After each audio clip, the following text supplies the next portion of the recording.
अस्सलाम वालेकुम नाजरीन, उम्मीद है आप खैरियत से होंगे। हमारे YouTube channel the Janata talks में एक बार फिर आपका इस्तकबाल है।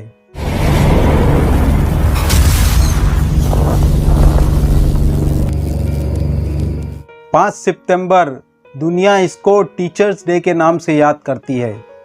दुनिया में जब से इंडस्ट्रियल रेवोल्यूशन आया है, हर चीज़ अपनी अहमियत खोती चली गई। हर रिश्ते फीके पड़ते गए। लोग सिर्फ मटेरियलिस्टिक चीज़ों को हासिल करना ही तरक्की समझने लगे। इसीलिए आज के ज़माने में इल्म और टीचर के ताल्लुक से हम सिर्फ रिज़ल्ट की हद तक सोचते हैं, जबकि टीचर इल्म का ख़जाना होता है। कौमों की तरक्की और इंसानियत की तामीर में टीचर्स का एक अहम रोल होता है। जिस तरह से एक माली अपने फूल और पौधों की देखभाल करके बाग को खूबसूरत बनाता है, उसी तरह इंसानी समाज को एक आदर्श समाज बनाने में टीचर की जिम्मेदारी अहम होती है। इस्लाम में अल्लाह तबारक व तआला ने टीचर के मर्तबे को बहुत ज़्यादा उजागर किया है। इसीलिए कुरान में अल्लाह तबारक व तआला ने अल्लाह के रसूल सल्लल्लाहु अलैहि वसल्लम के ताल्लुक से फरमाया कि उनको मौल्लिम बनाकर भेजा, यानी टीचर बनाकर भेजा। आप सल्लल्लाहु अलैहि वसल्लम ने एक हदीस में स्टूडेंट्स के लिए टीचर को रूहानी बाप का दर्जा दिया है। सिकंदर ने एक मर्तबा कहा था कि उसके माँ बाप उसे आसमान से ज़मीन पर ले आए हैं, जबकि टीचर उसे ज़मीन से आसमान की बुलंदियों तक ले जाने वाला है। टीचिंग प्रोफेशन का ताल्लुक ज़िंदगी के हर शोबे से है, फिर चाहे एक इंसान की तरक्की का मामला हो या कौमों की तरक्की। उस्ताद की भूमिका बहुत अहम होती है।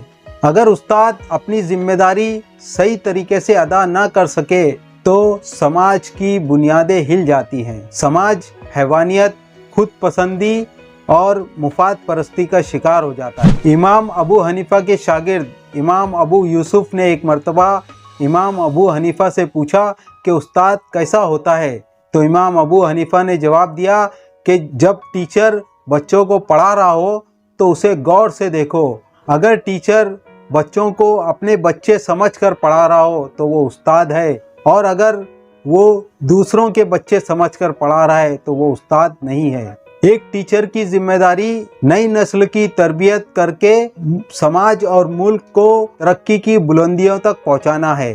इसीलिए समाज में आज भी टीचर का बुलंद मुकाम है। मगर आज की दौड़ती भागती ज़िंदगी में जहां हर चीज़ मटेरियल के तराजू में तोली जाती है, टीचिंग प्रोफेशन भी एक बिजनेस मॉडल बन गया है, जहां बच्चे टीचर्स के लिए सिर्फ प्रोडक्ट हैं। इसीलिए हमारा समाज इंसानी कदरें खोता जा रहा है। आए दिन हम टीचर्स और स्टूडेंट्स के ताल्लुक से अजीब अजीब खबरें सुनते रहते हैं। हमारी नई नस्लों में इंसानी रिश्तों की अहमियत खत्म होती जा रही है। आज के नौजवान सिर्फ मटेरियलिस्टिक तरक्की के पीछे भाग रहे हैं और उसको हासिल करने के लिए हर रिश्तों को वो तार तार करने पर आमादा हैं। हमारा समाज बहुत ज़्यादा टूट फूट का शिकार हो गया है। हर तरफ लूट मार, कत्ल, गारतगिरी और बलात्कार जैसी घटनाएं आम हो रही हैं। आज हम डॉक्टर्स, इंजीनियर्स, प्रोफेशनल्स सब बन रहे हैं, मगर इंसान बनने में नाकाम हो गए हैं। आज के ज़माने में जहां हर चीज़ का स्तर गिरता चला जा रहा है, वहीं तालीम और तालीमी इदारों का भी स्तर गिर रहा है। उसके साथ साथ तालीम का भगवाकरण भी हो रहा है, जिसका असर यकीनन नई नस्लों पर भी होगा। साइंस के ज़माने में हमारी एजुकेशन पॉलिसी आस्था की बुनियाद पर बनाई जा रही है, जिसका नतीजा हम आने वाले दिनों में देखेंगे। जब दुनिया साइंस के मैदान में तरक्की करके सितारों से आगे दौड़ लगा रही होगी, उस वक्त हमारे पढ़े लिखे नौजवान गौमूत्र और गोबर की रिसर्च कर रहे होंगे। उस वक्त दुनिया की तरक्की में हमारा रोल ज़ीरो होगा और दुनिया हम पर हंस रही होगी। यूनेस्को की एक रिपोर्ट के मुताबिक अगले 15 सालों में हमारे टीचर्स का 30% हिस्सा आउटडेटेड हो जाएगा, जिसको हमको रिप्लेस करना पड़ेगा। वैसे आज भी टीचर्स की तादाद देश में काफ़ी कम है। एक अंदाजे के मुताबिक 1 लाख स्कूल ऐसे हैं जहां पर सिर्फ एक टीचर है।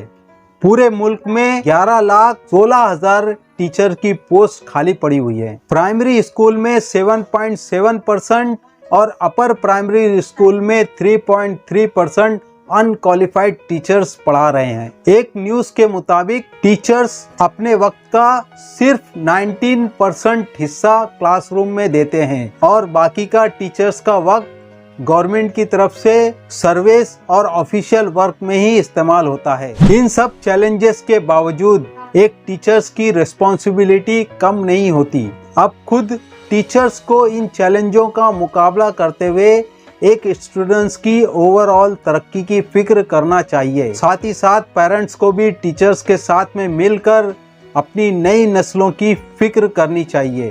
तो आने वाले दिनों में हम मुल्क और कौम का नाम रोशन करने में कामयाब हो पाएंगे।